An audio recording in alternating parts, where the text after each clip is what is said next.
آج کل چونکہ ذہن سے لے کر احساسات تک یہ سب کچھ ایک غیر معمولی بحران کا شکار ہیں، تو اس میں مجھے 2-3 دن پہلے یہ سوجھا کہ ہم اپنے حالات اور اپنے احوال کی مناسبت سے، موجودہ حالات کی مناسبت سے ہارٹ آف ڈارکنیس پر بات کرتے ہیں۔ اور یہ جیسے خود بخود ایک خیال سا آیا، اور پھر جب اس پہ غور کیا کہ بھئی اس خیال پہ عمل کیا جائے یا رہنے دیا جائے، تو واقعی یہ احساس ہوا کہ موجودہ سچویشن میں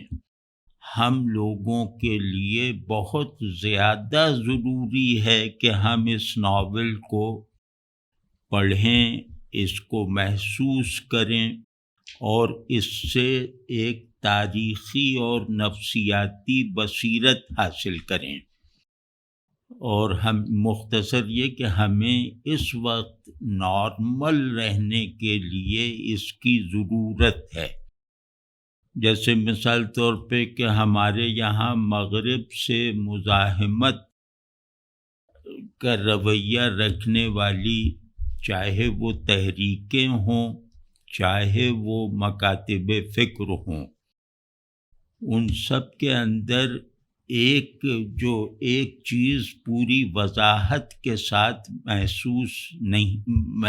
نہیں ہوتی، دکھائی نہیں دیتی، اور وہ یہ ہے کہ مغرب کیا ہے۔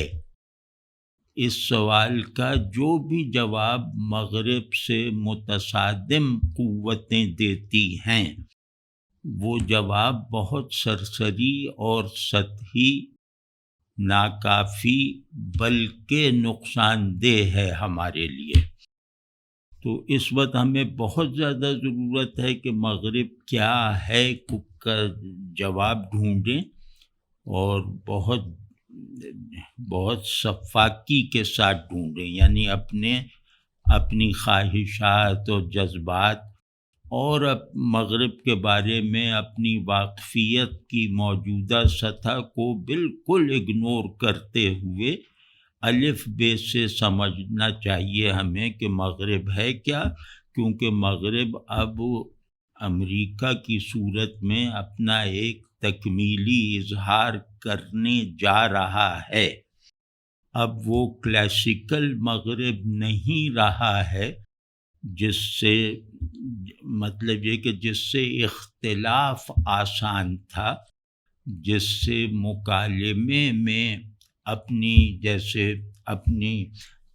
اپنے غلبے کا امکان روا تھا۔ اب ایسا وہ مغرب نہیں رہا ہے۔ تو اب ہمیں گویا بہت زیادہ سمجھنے کی ضرورت ہے، کیونکہ اس دنیا میں اگر انسان کو اپنی معیاری تعریف کے مطابق انفرادی اور اجتماعی سطحوں پر رہنا ہے، اور ایک طرح کی آفاقی وحدت اور آفاقی اخلاقی اصول کے مطابق ایک دوسرے کے لیے مفید بن کر رہنا ہے، تو ہمیں مغرب کا یہ پورا جو ایک نئی وجودی اسٹرکچرنگ ہے، یہ جو ایک نئے ذہنی اسٹرکچرز جو اس نے بنائے ہیں، ہمیں اس سے خود کو فاصلے پر رکھنا ہوگا۔ اس وقت مغرب سے غیر متاثر رہنا ہی سب سے زیادہ بڑا چیلنج ہے، اور اسی میں غیر مغربی اقوام کی بقا کا کوئی امکان رہ گیا ہے۔ تو یہ سب چیزیں، مطلب یہ حیرت ہوتی ہے کہ یہ سب چیزیں 19ویں صدی کے آخر میں ایک آدمی اپنے ناول میں گویا دکھا گیا ہے۔ یعنی اگر ہارٹ آف ڈارکنیس کو آج پڑھا جائے تو ہمیں یوں لگتا ہے کہ جیسے یہ آج ہی کل کے حالات دیکھ کر لکھا گیا ہے، یعنی تاریخ نے جو ایک شاید پہلی مرتبہ ایک عالمی رزمگاہ، ایک تہذیبوں کا میدان جنگ جو تیار کیا ہے اور جس میں فوجیں برسر پیکار ہو چکی ہیں، وہ کیا ہے، اس میں ہمیں کیا پوزیشن لینی چاہیے، اور اس کی بنیاد کس طرح کے اصول و مبادی پر ہے، تہذیبی، علمی اور طاقت کے پرسپیکٹو سے۔ تو وہ سب جیسے بہت تشفی بخش حد تک، بہت زیادہ جیسے مطمئن کر دینے کی حد تک اس ناول میں بتا دیا گیا ہے کہ یہ عالمی رزم جو ہے وہ جس کے جو ایک فریق ایک طرف ہے، بقیہ دنیا دوسری طرف ہے، تو جو فریق ابھی تک اپنا غلبہ اسٹیبلش رکھنے اور اس میں اضافہ کرتے رہنے میں کامیاب دکھائی دے رہا ہے، تو اسے سمجھو اور اس کی ان کامیابیوں کا جو ہے ان کامیابیوں کے اسباب بھی دریافت کرو، اور اس کے ساتھ ساتھ ان کامیابیوں سے اس کا مقصود کیا ہے یا اس کے مقاصد کیا ہیں، وہ بھی جو ہے وہ اس سے بھی بے خبر رہنا اب ہم افورڈ نہیں کر سکتے۔ صرف مسلمان نہیں بلکہ تمام غیر مغربی دنیا، یا واضح لفظوں میں کہیں تو غیر سفید فام قومیں۔ تو یہ جو ہارٹ آف ڈارکنیس ہے، اس میں پہلے ہم اس کے مصنف کا، یہ ناول مغرب میں ناول نگاری کی مجموعی روایت کے سب سے بڑے ناولوں میں شمار کیا جاتا ہے، تقریباً اتفاق رائے کے ساتھ۔ اور یہ ناول اپنی جگہ ایک عجوبہ ہے، وہ ہم رفتہ رفتہ دیکھتے ہیں کہ یہ کن بنیادوں پہ ہم کہہ رہے ہیں کہ یہ ناول اپنی جگہ پہ ایک حیرت میں ڈال دینے والی چیز ہے۔ اس کا مصنف جوزف کانریڈ، اب یہ میں نے اس کے وہ سوانحی کچھ نکات لکھے ہیں۔ یہ 1857 میں پیدا ہوا۔ 1857 کی ایک علامتی حیثیت ہمارے بر صغیر کے لوگوں کے لیے بھی ہے، اور یوکرین میں موجودہ یوکرین میں پیدا ہوا، اور 1924 میں انگلستان میں وفات پا گیا۔ یہ ایک معزز پولش خانوادے میں پیدا ہوا، اور جہاں پیدا ہوا وہ علاقہ روسی اقتدار کے تحت تھا، زار کی سلطنت کا حصہ تھا، اور اس کے والد جو تھے وہ خود ایک رائٹر بھی تھے اور سیاسی کارکن بھی تھے، یعنی زار کے خلاف جو سیاسی تحریک اٹھ کھڑی ہوئی تھی، اس کے والد اس تحریک میں جیسے بہت پرجوش انداز سے شامل بھی تھے۔ پھر پکڑے گئے تو ان کو جو ہے وہ جلا وطن کر کے سائبیریا بھیج دیا گیا، پورے خاندان کو۔ وہاں سائبیریا میں اس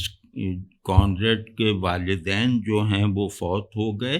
اور جب وہ فوت ہوئے تو کانریڈ کی عمر 11 برس کی تھی، یعنی بچپن ہی کی عمر تھی۔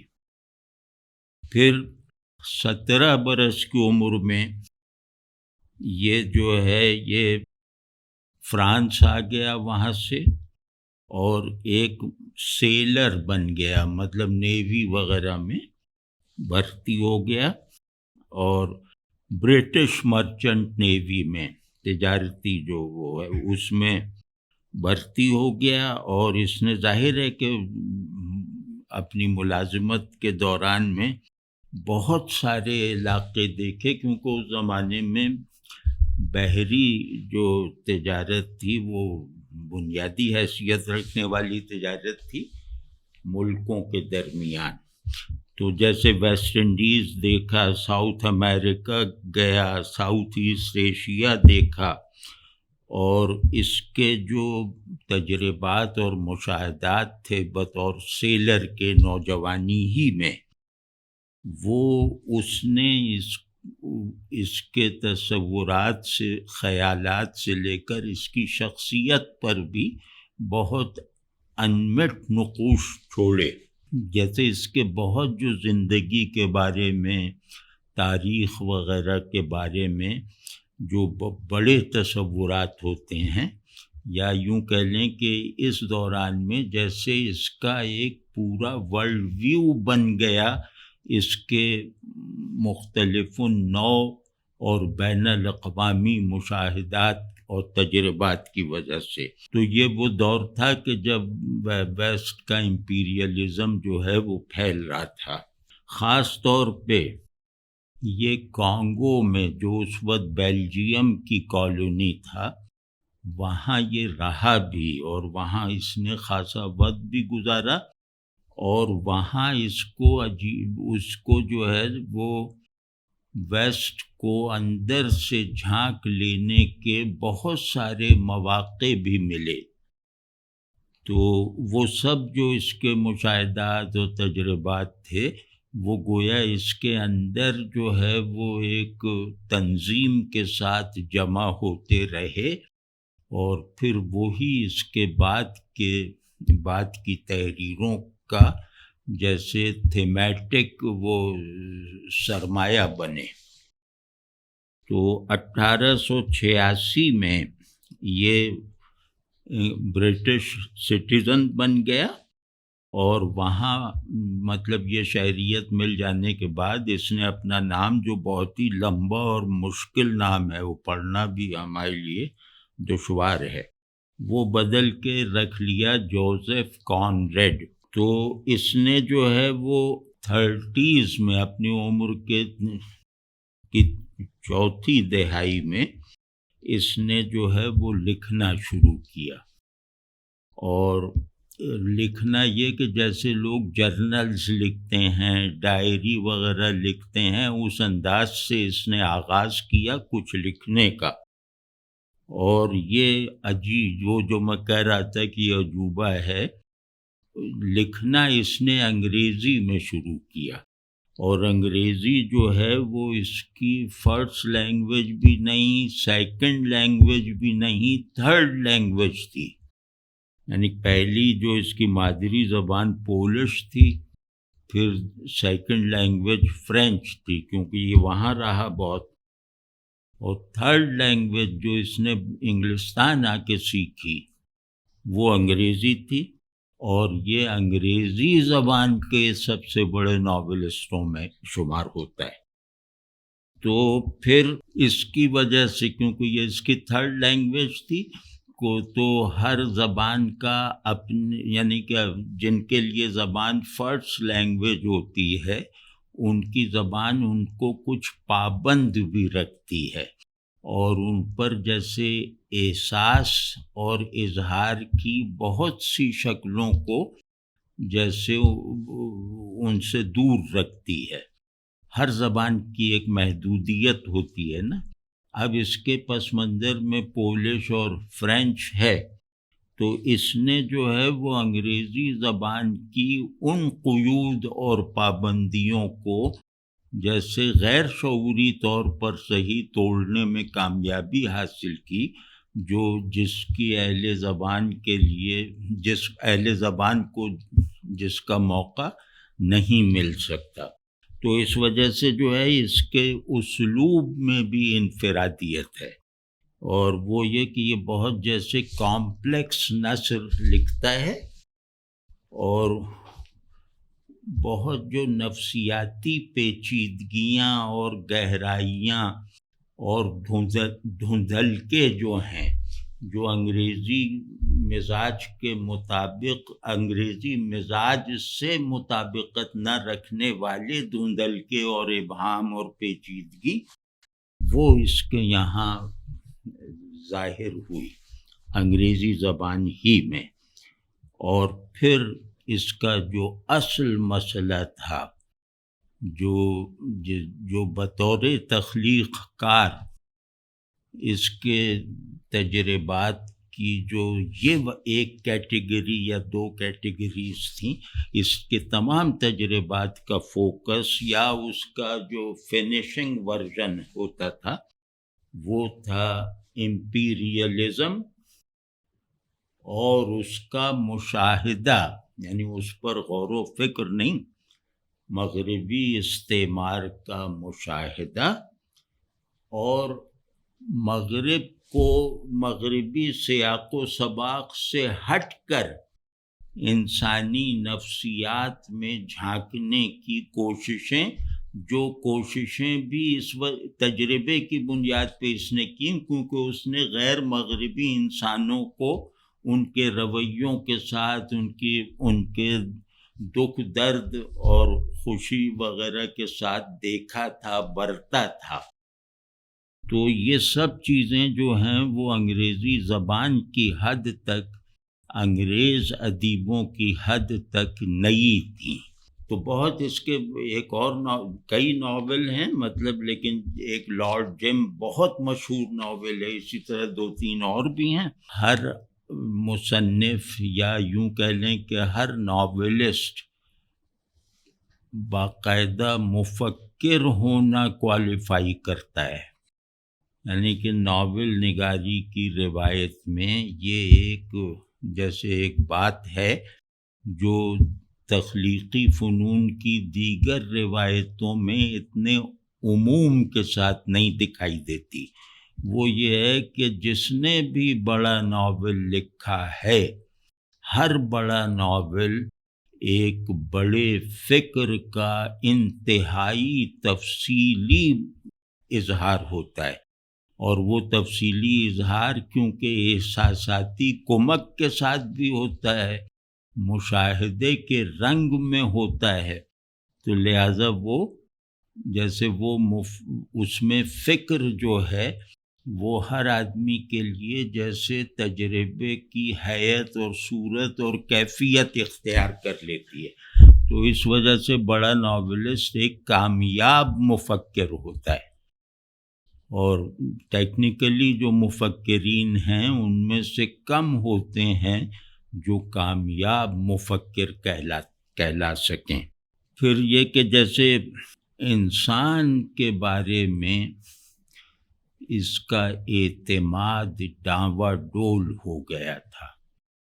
اس کے وہ ویسٹرن امپیریل ایرا میں، یہ کیونکہ وہ کالونیز میں دیکھا اس نے، تو اس کا اعتماد صرف مغربی انسان سے نہیں ہٹا بلکہ ان محکوموں سے بھی، یعنی سیاہ فاموں سے بھی.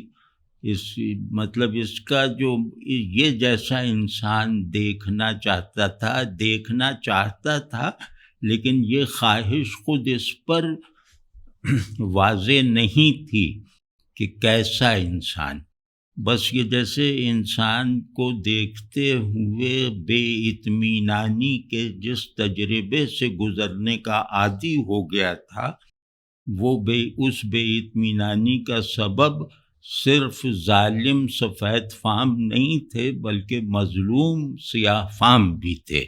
تو اس وجہ سے اس پر ریسزم وغیرہ کا بھی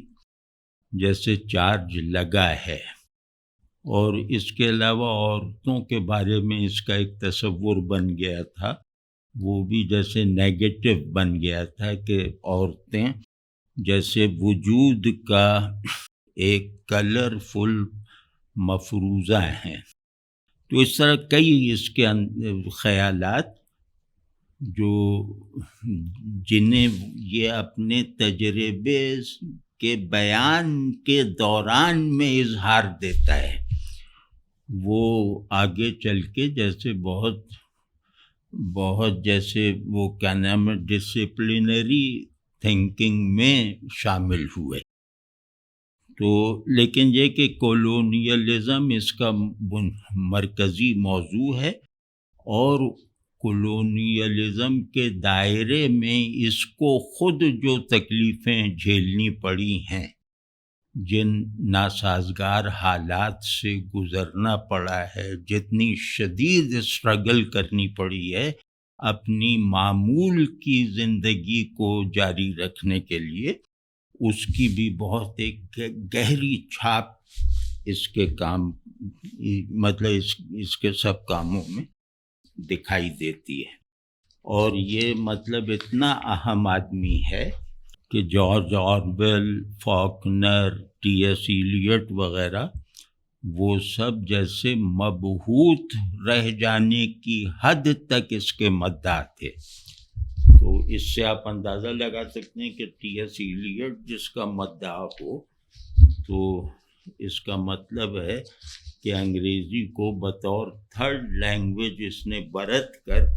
اس کے لیے رشک کی صورتحال پیدا کر دی تھی۔ تو یہ جو ناول ہے، اس میں مجھے لگتا ہے کہ ہمیں ایک نشست اور کرنی چاہیے، کم از کم یہ کوشش کروں گا پھر بھی کہ اسی میں مکمل ہو جائے، لیکن جو میں نے اس میں سے نکالا ہے وہ اگر صرف 1 2 3 4 کر کے نقطہ بہ نقطہ بیان کر دوں تو شاید کافی نہ ہو۔ تو اس ناول کا بہت اچھا ترجمہ بھی محمد سلیم الرحمن صاحب نے اردو میں کیا ہے، قلب ظلمات کے نام سے۔ تو جس کو جو بھی موقع ملے، اگر پہلے پڑھ بھی رکھا ہو، جیسے میرا یہ 3 مرتبہ کا پڑھا ہوا ہے جوانی میں، لیکن یہ کہ جس نے پڑھ بھی رکھا ہو وہ آج اسے پھر پڑھے، اور اسے لگے گا کہ بالکل جیسے ایک نیا اسلوب جو ہے وہ کمیونیکیشن کا پیدا ہو رہا ہے، پچھلا پڑھا ہوا ناکافی لگنے لگے گا، یا پچھلے پڑھے ہوئے پر بعض بہت ضروری اضافے جو ہیں وہ ہو جائیں گے قاری پر۔ تو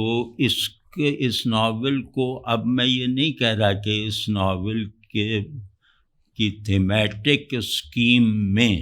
بنیادی نکات کیا ہیں، اب ہم قاری کی پوزیشن لے کے پڑھ رہے ہیں کہ ہمیں یہ ناول کیوں پڑھنا چاہیے۔ تو جیسے میں نے کہا کہ مغرب در اصل کیا ہے، یہ جاننے کے لیے اس ناول کو پڑھنا بہت ضروری ہے، کیونکہ مغربی امپیریلزم ہو یا توسیع پسندی ہو، اور بعد میں مغرب کا اپنے غلبے کے لیے طرح طرح کا راستہ نکالنا ہو، اس سب کی بنیاد بہت واضح طور پر اس ناول میں دکھائی دے گی جو 1895 وغیرہ میں لکھا گیا تھا۔ اب کہہ نہیں سکتا، لیکن بہرحال اس وقت تو یہ ناول ہمیں بتاتا ہے۔ اب ہم اپنے خیالات نہیں عرض کر رہے، اس ناول کو پڑھنے کے بعد ہر ریڈر کو کچھ باتیں جیسے پتہ چلیں گی، کچھ باتیں اس کے سامنے آ جائیں گی، اور جیسے تجربے کی حیت میں سامنے آ جائیں گی، ایسے تجربے کی صورت میں جیسے وہ آپ کو ایک تجربے سے گزار رہا ہے، اور اس تجربے سے گزرنے کے نتیجے میں آپ کے فہم مغرب میں اضافہ بھی جیسے ہوتا جا رہا ہے، ذہن اس کو نوٹ کرتا جا رہا ہے۔ یہ ناول کہتا ہے کہ مغرب، جدید مغرب یا استعماری مغرب، یہ سویلائزیشن جب بنا تو یہ ایک کھوکھلی سویلائزیشن ہے۔ کھوکھلی کا مطلب یہ ہے کہ یہ طاقت کا بنایا ہوا ایک مجسمہ سا ہے، بہت بڑا ہے، لیکن یہ کہ اس کے اندر کوئی روح نہیں ہے، یعنی یہ کسی انسانی مقصود کو حاصل کرنے کے لیے بنائی گئی تہذیب نہیں ہے۔ تو اس کا ہر مقصود اس کے سرمایہ دارانہ اور طاقت والے مفاد سے جڑا ہوا ہے. تو اس کو ہالونیس کہتا ہے اس ویسٹرن سویلائزیشن کے اس حصے کو. اور پھر یہ اپنی ہالونیس کو کچھ چیزوں سے جیسے چھپا لیتا ہے.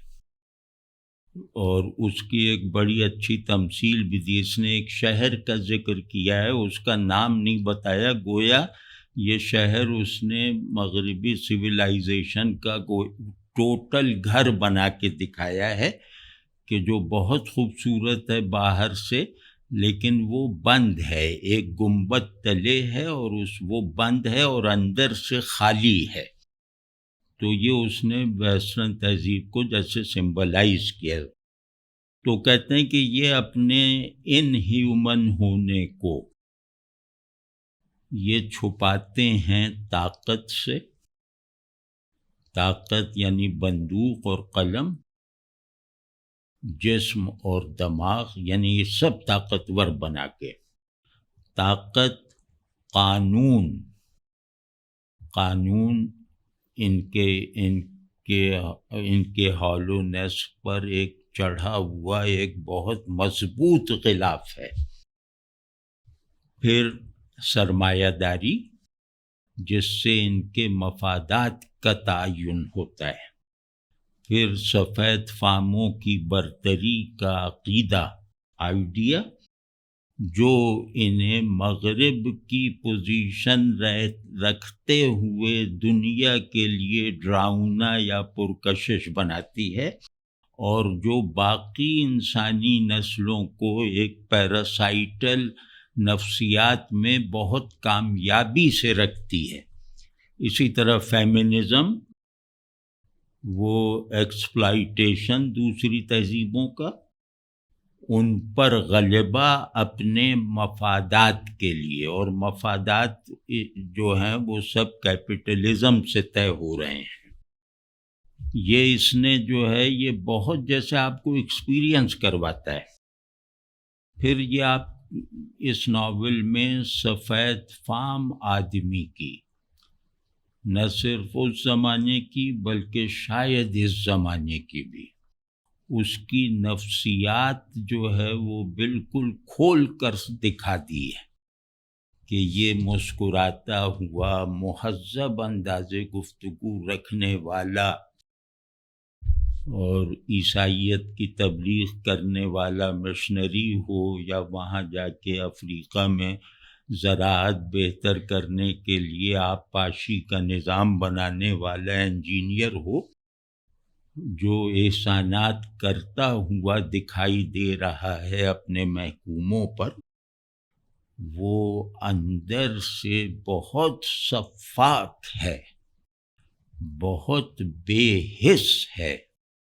اور وہ یہ سب کام ایسے جیسے آپ جانوروں کو راتب ڈالیں یا گائے بھینس کو اچھی غذا دیں تاکہ مارکیٹ میں ان کی قیمت اچھی لگے. تو وہ نفسیات بہت زیادہ ڈراؤنی کر کے دکھاتا ہے یہ.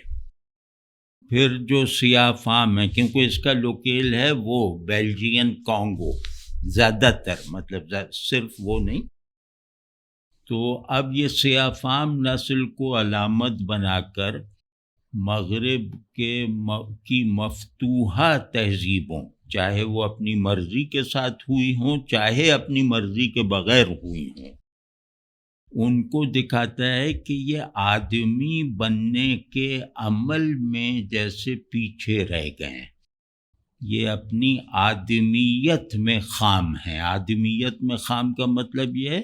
کہ ان کے لیے دوسرا اہم نہیں ہے، اور یہ کہ یہ انسان اور تاریخ کے تعلق میں جس کردار، جس استقامت اور جیسے ذہن کی لازمی ضرورت ہوتی ہے، یہ لوگ اس سے مکمل طور پہ محروم ہیں. تو ان کی خود غرضی اور ان کا جو ایک وہ یوں کہنا چاہیے کہ سب ہیومن سیلف آئیڈینٹی جو ہے وہ مغربی لوگوں کو کے لیے ان پر غالب آنے کا راستہ آسان کر دیتی ہے۔ اس پہلو سے ہمارے یہاں اقبال ہیں اور بھی اس زمانے میں ظاہر ایک رو چلی تھی،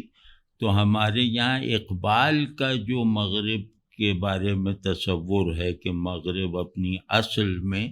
یہ ہے، یعنی ایک تہذیب کی منفی قوت ہے، تو وہ اس کے یہاں جیسے دکھائی جا رہی ہے۔ جیسے اقبال نے کہا نا کہ وہ تو نے کیا دیکھا نہیں مغرب کا جمہوری نظام، چہرہ روشن اندروں چنگیز سے تاریک تر۔ غزہ میں نسل کشی ہو رہی ہے، یہ مغرب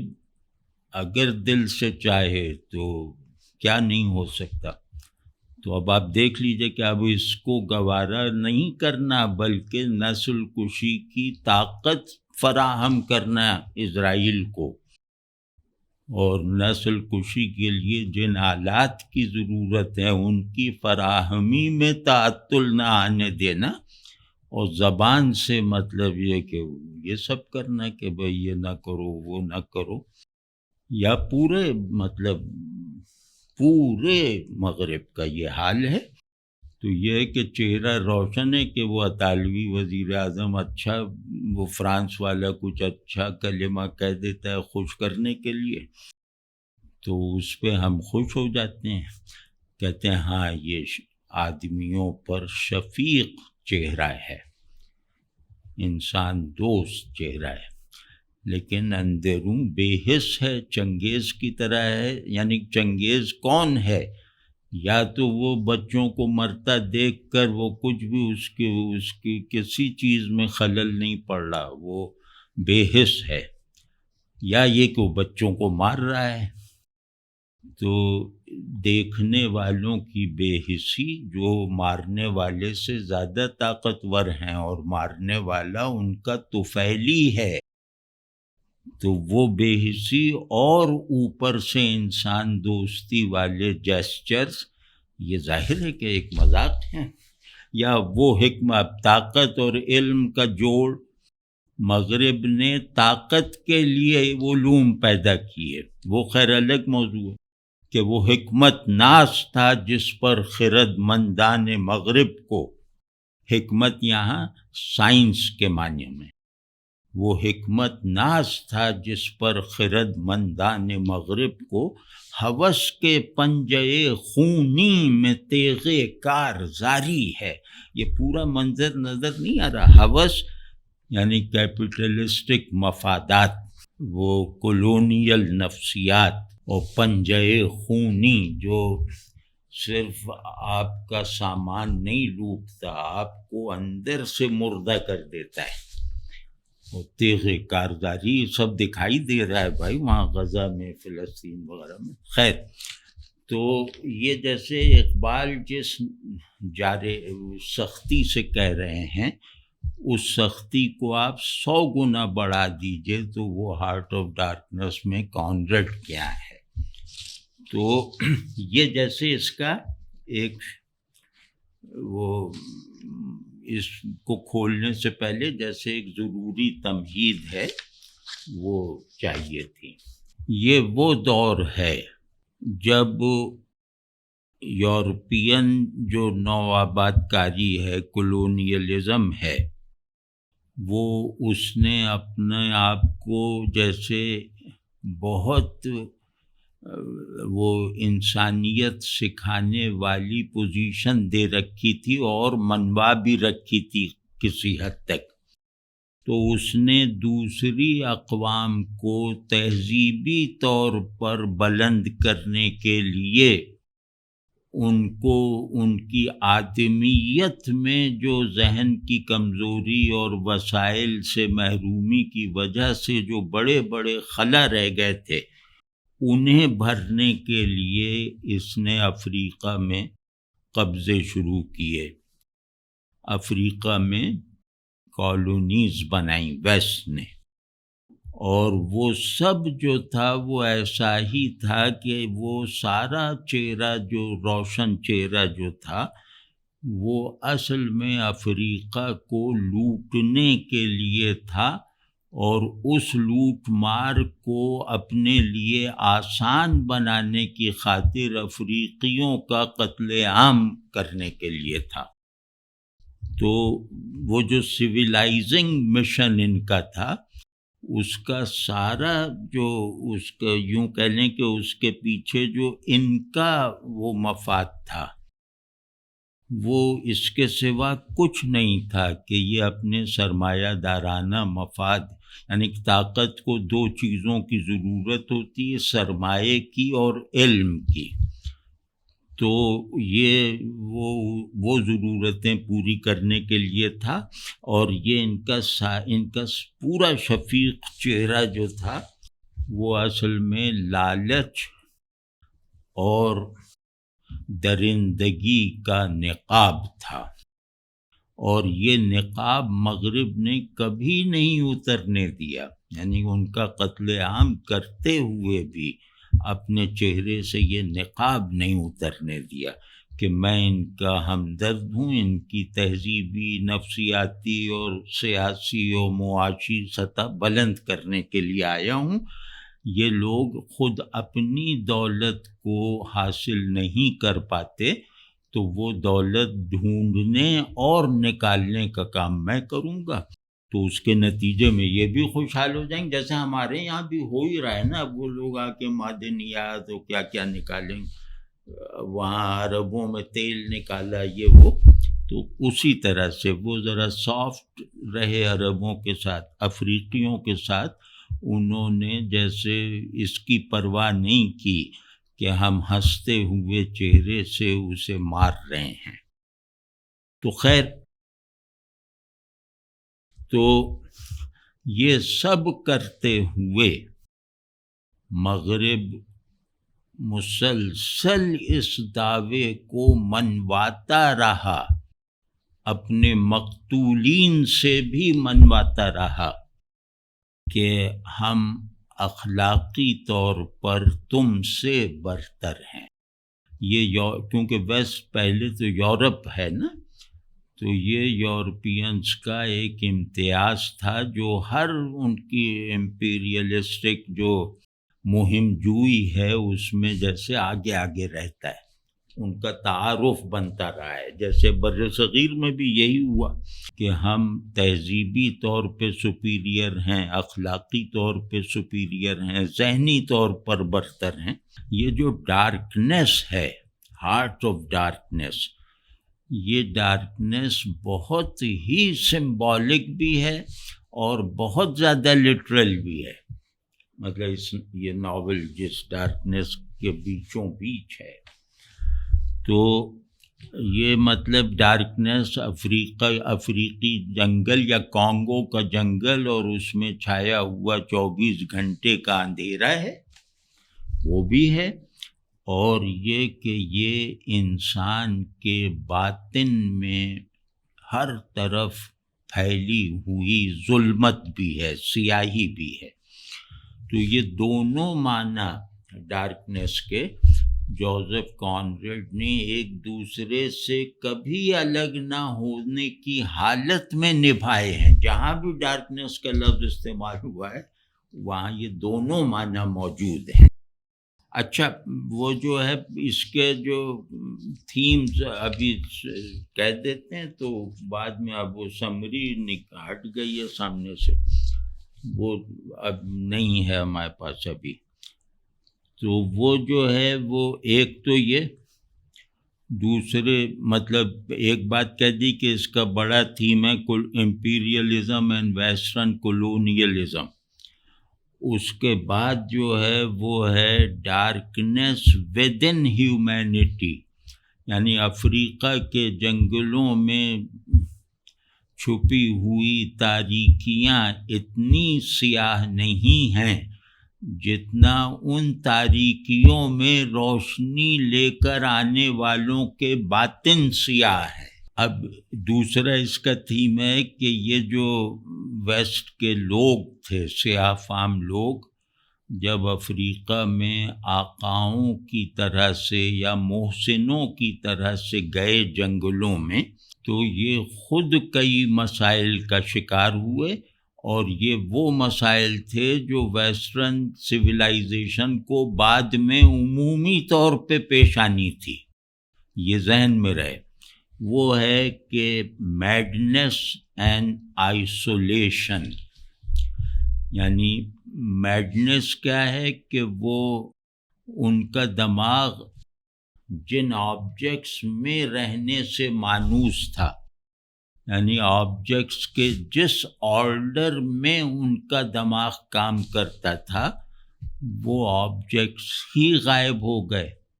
اور ایک اندھیرے سے پیدا ہونے والی یکسانی میں وہ مبتلا ہو گئے۔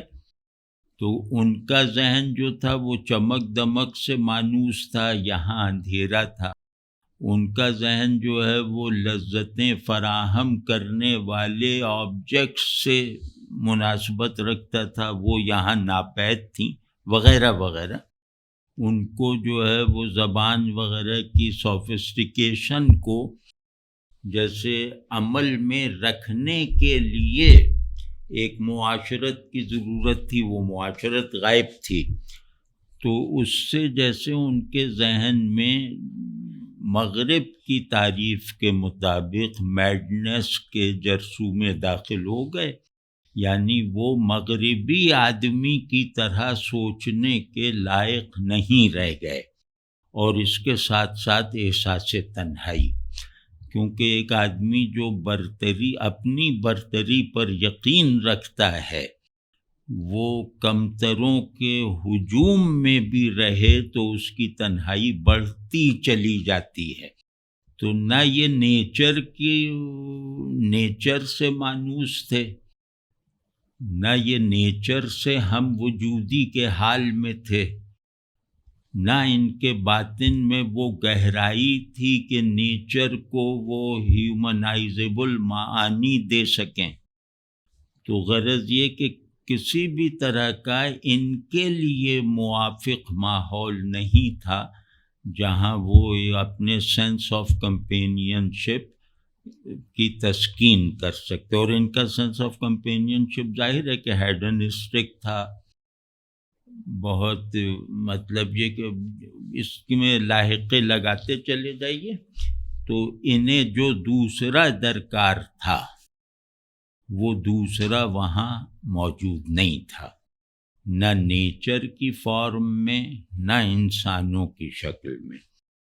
تو پھر یہ اگلا جو ہے اس کا تھیم، یہ بڑے بڑے تھیمز ہیں اس کے بیسک تھیمز، وہ ہے مغربی تہذیب کا نفاق۔ وہ وہی ہے کہ یہ خود کو تعلیم یافتہ سمجھتے ہیں اور پرانے جاہل قبائل کی طرح بے حس اور ظالم ہیں، خود کو روشن سمجھتے ہیں لیکن اندر سے تاریک ہیں، اور مطلب یہ کہ انہوں نے اپنے انسانی برتری پر یا اپنی اوور آل برتری کا جو ایک ڈھکوسلا سا تیار کر رکھا ہے وہ سب بس لفظوں میں ہے، وہ سب باہر ہے، اس کے کوئی معنی نہیں ہے۔ تو ان کے منہ سے نکل کر روشنی کا لفظ بے معنی ہو جاتا ہے، اسی طرح یہ اپنے باطن میں بھی خالی ہیں، ان کا ظاہر بھی ایک مختلف المعنی لفظ کی طرح، یہ روشنی کہہ کے اصل میں اندھیرا پھیلاتے ہیں۔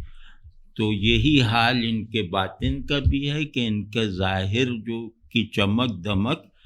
ان کے باطن کے اندھیرے سے جڑی ہوئی ہے، گندھی ہوئی ہے، یا اس میں باطن کا اندھیرا انہوں نے ڈھانپ رکھا ہے۔ پھر اس میں ایک اور بہت نفسیاتی تھیم ہے، اس کے جیسے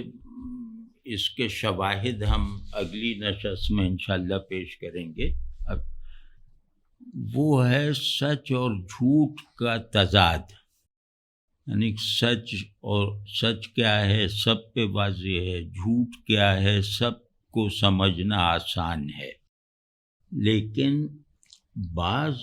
سچویشنز ایسی ہوتی ہیں، وہ سچویشنز ہسٹوریکل بھی ہو سکتی ہیں، مجھ سے واقعے کی شکل میں بھی ہو سکتی ہیں، اور میرے اندر بھی ہو سکتی ہیں، میرے احساسات اور احوال میں مطلب کشاکش پیدا ہو جائے تو وہاں بھی ہو سکتی ہیں. تو جب دو چیزیں دو اصول ٹکرا رہے ہوں، یعنی اندھیرے اور روشنی کی جنگ باہر چل رہی ہو، تو روشنی تو جھوٹ بول رہی ہے کہ میں نہیں، اندھیرا جھوٹ بول رہا ہے کہ میں روشنی ہوں، لیکن وہ روشنی جو دوسرے کی سیاہی میں لپٹی ہوئی ہے وہ اس سے بے خبر ہے اور اسے کلیم کرنا جھوٹ سمجھ رہا ہے. یعنی انگریز وہ جو سیاہ فام ہے وہ یہ کہ اپنے ظاہر کو اپنی انسانی برتری کا ثبوت بنا کے پیش کر رہا ہے، یعنی وہ جھوٹ بول رہا ہے بہت اعتماد سے، اور سچ اور جھوٹ کا مورل فرق اپنے قدموں تلے روند کر. اور یہ جو دوسرا ہے جو اس کے ظلم اور جبر کا شکار ہے، یہ چونکہ ذہن اور طاقت میں ابھی بہت ابتدائی درجے کو بھی نہیں پہنچا، اس کا سیلف امیج جو ہے وہی ڈسٹارٹیڈ ہے. مطلب یہ اس نے ابھی خود کو پہچانا ہی نہیں ہے، اور اس نے پہچانا بھی ہے تو اپنی سیاہی کے حوالے سے خود کو پہچانا ہے، اپنی بیماری اور غریبی کے حوالے سے خود کو پہچانا ہے، اپنے مخفی امکانات کو اپنی شناخت کا ریفرنس بنانے میں یہ مسلسل غافل یا ناکام ہے. تو اس میں ایک یہ نکالتا ہے ایک نفسیاتی حقیقت جو سچ اور جھوٹ کو قول کی سطح پر جیسے ناکافی قرار دیتی ہے. یعنی سچ یہ ہے، جھوٹ یہ ہے، یہ کہتا ہے یہ لازم نہیں ہے. بعض مرتبہ جھوٹ بولنے یا سوچنے والا یہ سمجھ رہا ہے کہ یہ جھوٹ ہے، لیکن دراصل وہ سچ ہوتا ہے. اور بعض مرتبہ جو ہے وہ بولنے والا سمجھ رہا ہے کہ یہ سچ ہے، لیکن فی الحقیقت وہ جھوٹ ہوتا ہے. یہ بہت گہری بات ہے، اور یہ جدیدیت نے یہ تضاد جو ہے، جو ان نوٹسڈ اور غیر شعوری اور اضطراری معمول میں ڈھل گیا ہے، اس تضاد کو جیسے عام کر دیا ہے کہ سچ بولنے والا نہیں جانتا کہ وہ جھوٹ بول رہا ہے، اور جھوٹ سمجھ کر بات کرنے والا یہ نہیں جانتا کہ اس کے منہ سے سچ نکل رہا ہے. اسی طرح خیالات میں بھی ہے. یہ اس کا بہت ہی جیسے تخلیقی اور بہت جیسے اس ناول میں جو گہرائیوں کا اکٹھا ہونا جو ہے وہ اس تھیم میں دکھائی دیتا ہے. مطلب تاریخ، انسان، شعور، اپنی آئیڈینٹی، اس آئیڈینٹی کے اپنے بنائے ہوئے معانی اور اس کے اصلی مفاہیم، ان میں کیسا تضاد ہوتا ہے وغیرہ وغیرہ. یہ بہت زبردست ہے. اس کے کچھ کردار ہیں، وہ کردار کم ہیں، اور کچھ کردار ہیں جو اس ناول کا مائکرو کازمک جو وہ ہے معنویت جو ہے وہ اس کے نمائندے ہیں. یعنی یہ ناول تاریخ اور انسانی باطن کے ٹکراؤ کے بارے میں ہے. تو وہ کردار جو ہیں ان میں سمٹ آئی ہے تاریخ اور نفسیاتی کشاکش. اس میں جو زیادہ تذکرہ جس کردار کا ہے، جس کو مین کیریکٹر کہہ سکتے ہیں، وہ چارلز مارلو ہے۔ یہ ایک بہت جیسے ذہین اور بہت زیادہ اسکلفل وہ ہے سیلر، کیپٹن ٹائپ کا، اور یہ ہر بات کے میں اسکیپٹیکل ہے، یعنی یہ کوئی بھی بات طے شدہ حالت میں نہ سمجھتا ہے، نہ کہتا ہے، نہ سنتا ہے۔ تو یہ ایک کردار ہے، اور اس ناول کا بیشتر جو معنوی ڈھانچہ ہے وہ اس کا یہ معمار ہے، چارلز مارلو۔ تو مسٹر کرٹس یہ بھی ایک تاجر ہے، ہاتھی دانت کا تاجر ہے، بہت باصلاحیت ہے اور بہت ہی متاثر کن شخصیت ہے، بہت زیادہ متاثر کن۔ یعنی اس کا یہ ہوگا کہ جیسے یہ وہاں والوں کے لیے کوئی خدا جیسا بن گیا، ان کا نجات دہندہ بن گیا افریقیوں کا۔ تو یہ جو ہے یہ نمائندہ ہے امپیریلزم کی اس طاقت کا جسے ابھی امپیریلسٹک ڈسکورس ڈیزائن کرنے والوں نے بھی نہیں سمجھا، اور ظاہر ہے کہ وہ سمجھ میں نہیں آئی ہے تو اس پہ حدود اور قیود نہیں لگا سکتے۔ تو ویسٹ کی اصل طاقت اس دور میں، یعنی اس کے امپیریلسٹک کردار کو کامیاب کرنے والی جو اصل طاقت ہے وہ ان چیکڈ پاور ہے، یعنی ان چیکڈ، اس کی طرف سے بھی ان چیکڈ پاور۔ تو یہ جو کرٹس ہے، جو بہت کیریزمیٹک وہ شخصیت اور بہت زیادہ جیسے ان کے لیے تو ایک دیومالائی شخصیت بن گیا تھا، یہ اصل میں اس پاور کے عمل میں آ سکنے کا میڈیم بنا، جس کو خود طاقتور نے کسی حد اور قید میں نہیں رکھا تھا، جس سے خود طاقتور ناواقف تھا۔ یہ کردار بہت اس لحاظ سے بہت گہرا ہے کہ اس میں کانریڈ نے دکھایا ہے کہ باطن جیسے ایک ہارر ہاؤس بھی ہوتا ہے، انسانی باطن سیاہی کے ساتھ آباد ہو سکتا ہے، یعنی اس کا اندھیرا ایک آسیب زدہ گھر کا اندھیرا ہے، جہاں آسیب محض واہمے نہیں ہیں، حقیقی ہیں، موجود ہیں۔ تو یہ مطلب کہ پورا جیسے انسان کے وجودی جواز کے لیے درکار ساری موریلٹی جو ہے وہ چور چور ہو چکی ہے۔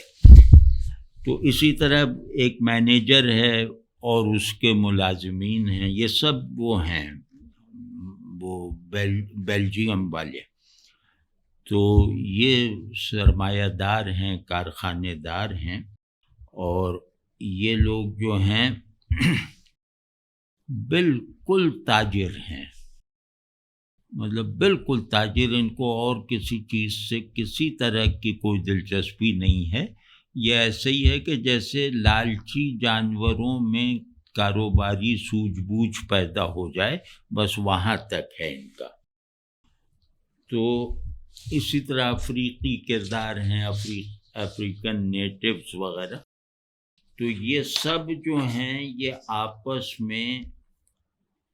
ان کا انٹریکشن جو ہے وہ ہاتھ ملانے اور ہاتھ ملا کر جیسے طاقتور کمزور کو قتل کرنے کا منصوبہ بنا رہا ہے، اور اس کے ہاتھ سے اندازہ لگا رہا ہے کہ اسے قتل کرنے کا مناسب ذریعہ کیا ہوگا، اس پہ زیادہ طاقت ضائع تو نہیں کرنی پڑے گی۔ تو یہ جناب، ہاں ایک بات اور کہہ دوں تو آج جیسے ہم نے اس کا تمہیدی تعارف کیا ہے، کروایا ہے، اور اب جو میری نظر میں اس ناول سے حاصل ہونے والی انسائٹس اور ان تجربات سے حاصل ہونے والا ایک پرہمیت پیشن کیا ہے، تو وہ یہ کہ یہ مغربی استعمار جس نے اپنی صورتیں بس بدلی ہیں، اپنے ارادے اور مقاصد کو برقرار رکھا ہے، بلکہ ان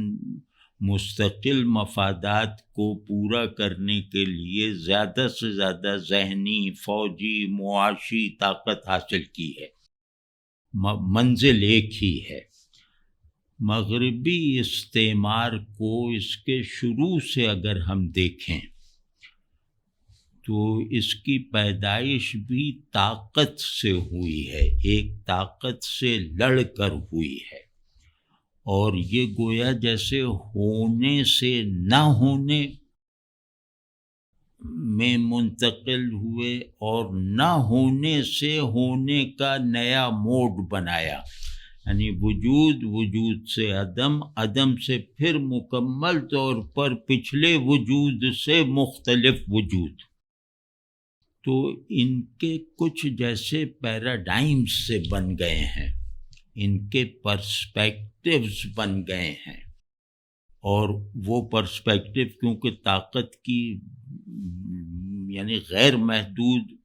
اور کثیر الجہات طاقت کے مظاہر ہیں، ان کے پیچھے وہ ہے۔ تو اب انہوں نے ذرا غور کیجئے کہ آج یہ چند فقرے ہیں، یہ آج بالکل میننگ فل ہیں، اور مطلب یہ کوئی منفی تصورات نہیں ہیں، بلکہ ہر آدمی ان کی تصدیق کرنے والے تجربات بھی رکھتا ہے اگر غور کرے۔ مغربی استعمار کا اصول اول یہ ہے کہ طاقت وجود ہے اور کمزوری عدم۔ دوسرا اصول یہ ہے کہ مغربیت یعنی ہم جیسا ہونا، طاقت میں نہیں، ہم جیسا ہونا کا مطلب یہ ہے کہ ہمارے دیے گئے ورلڈ ویو کی مکمل بلا چینو چرا اتباع کر کے اسے اپنے باہر کے نظام اور اپنے اندر نافذ کیے رکھنا، یہ ہے مغربیت بلا طاقت۔ تو مغربیت شرط وجود ہے غیر مغرب کے لیے، اور غیر مغربیت یہ نتھنگنیس ہے، یہ معدومی ہے، یعنی جتنا مغربیت ہے غیر مغرب میں اتنا وہ موجود ہیں، اتنا وہ سروائیول میں کامیاب ہیں، اور جس حصے میں وہ مغربیت نہیں ہے وہ حصہ معدوم ہے، مردہ ہے۔ پھر ہم دیکھتے ہیں، اچھا یہ سب باتیں اس ناول سے نکلی ہیں، جب آپ پڑھیں گے نا تو یہ سب آپ کو ایک تخلیقی بیان کی شکل میں نظر آئیں گے کہ مغرب سے اگر آپ نے عملی تصادم پیدا کیا، یہ مغربی پرسپیکٹیو سے بات کر رہا ہوں، تو اس کے نتائج ہیں ایک غیر متعلق یعنی irrelevant اور ineffective اور سیلف ڈسٹرکٹیو رومانویت، ایک کڑھائی پہ رکھی ہوئی دیگچی کی طرح ابلنے والی انقلابیت، پھر نہ ہونے کی خواہش کہ ہونے کے مقابلے میں نہ ہونا جو ہے وہ زیادہ بڑا عمل معلوم ہو، زیادہ بڑا آئیڈیا معلوم ہو، زیادہ کنونسنگ اور موٹیویٹنگ ہو، اور وجود سے عدم مناسبت، یعنی آئیڈیا آف بینگ سے بھی عدم مناسبت، ہونے کے مزاج سے وحشت، یہ مغرب پیدا کر رہا ہے، آج تک پیدا کر رہا ہے، بلکہ زیادہ واضح کر کے اب اس کی پروڈکشن ہو رہی ہے، اور خصوصاً ہمارے اندر، کیونکہ ہم اس تصادم میں سچائی کے ساتھ ہیں اور جوش کے ساتھ ہیں۔ پھر مغرب سے مزاحمت مغرب کے اندر بھی ہے، لیکن وہ انڈیویجولسٹک ہے، وہ نظام کو چیلنج نہیں کر پا رہی۔ نہیں، اہل مغرب کے اندر پیدا بعض اہل مغرب میں مغرب کے سے جیسے نفسیاتی عدم مناسبت ہے، تو وہ نفسیاتی طور پہ مغربی بننے کو ناگوار محسوس کرتے ہیں، وہ حالت مزاحمت میں رہتے ہیں، وہ مغرب یعنی ویسٹ کا یہ چہرہ جو امپیریلسٹک، وہ آپ ذرا جا کے مغرب میں دیکھ لیجئے کہ جو لوگ اس نظام زندگی، ان اصول حیات وغیرہ سے یا اس پورے نظام سے غیر مطمئن ہیں اور اپنے آپ کو اس سے لا تعلق رکھنے میں بڑی حد تک کامیاب ہیں، غیر متاثر رکھنے میں بھی وہ گوشہ نشینی وغیرہ اختیار کر کے کچھ نہ کچھ کامیاب ہیں، ان کے اندر ذرا آپ آرٹ پیسز دیکھیے، آپ کریٹو رائٹنگ کے نمونے دیکھیے ویسٹ میں، وہ کیا ہے، ان کے اندر کیا پیدا ہوا ہے، یعنی مائکرو کازمک اقدار افراد میں کیا رہ گئی ہیں، عدم پسندی، تنہائی، یعنی بالکل ایگونی اور اینگوش سے بھری ہوئی تنہائی، وجودی تنہائی، ایبسرڈٹی، یہ جو تین چیزیں ہیں، یہ مغرب اپنے اندر خود سے باطنی اتفاق اور ذہنی مطابقت نہ رکھنے والوں میں پیدا کر دیتا ہے، مطلب یہ ان کی تقدیر ہے کہ وہ ایسے ہی رہیں گے۔